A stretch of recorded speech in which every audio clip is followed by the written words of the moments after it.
অনলাইনে বিভিন্ন কাজে ফরম পূরণ, জীবনবৃত্তান্ত তৈরি, বিভিন্ন আবেদন করার সময় পাসপোর্ট সাইজের ছবির প্রয়োজন হয়। আর সেই পাসপোর্ট সাইজের ছবি আপনি নিজেই খুব সহজেই প্রস্তুত করে কাজ সারতে পারবেন। হ্যাঁ, কোনো স্টুডিওতে না গিয়ে বা কোনো সফটওয়্যার বা অ্যাপস ডাউনলোড না করে পাসপোর্ট সাইজের ছবি তৈরি করা যাবে। শুরুতে আপনার মোবাইল বা কম্পিউটারের যে কোনো ব্রাউজারে গিয়ে লিখুন কাটআউট প্রো।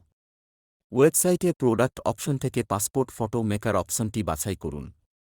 আপলোড ইমেজ লেখায় ক্লিক করে আপনার নিজের বা যে ছবিটিকে পাসপোর্ট সাইজ করতে চাচ্ছেন সেটা বাছাই করে আপলোড করুন। ছবি আপলোড হয়ে গেলে স্বয়ংক্রিয়ভাবে ব্যাকগ্রাউন্ড মুছে ফেলা হবে। তারপর বাম পাশে অপশন ব্যবহার করে ছবির সাইজ বাছাই করতে পারেন।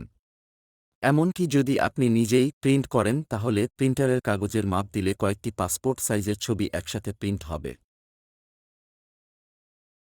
বাম পাশের ব্যাকগ্রাউন্ড বাছাই করার অপশন থেকে প্রয়োজন অনুযায়ী সাদা বা নীল ব্যাকগ্রাউন্ড বাছাই করতে পারেন। এরপর চেঞ্জ আউটফিট অপশন ব্যবহার করে চাইলে পোশাক পরিবর্তন করে নিতে পারবেন। পুরুষ, মহিলা বা বাচ্চাদের বিভিন্ন পোশাক রয়েছে, সেগুলো থেকে বাছাই করতে পারেন।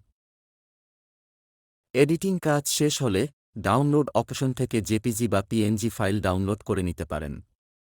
আশা করি এই ওয়েবসাইটের মাধ্যমে আপনি এখন থেকে সহজেই পাসপোর্ট সাইজের ছবি তৈরি করে নিতে পারবেন।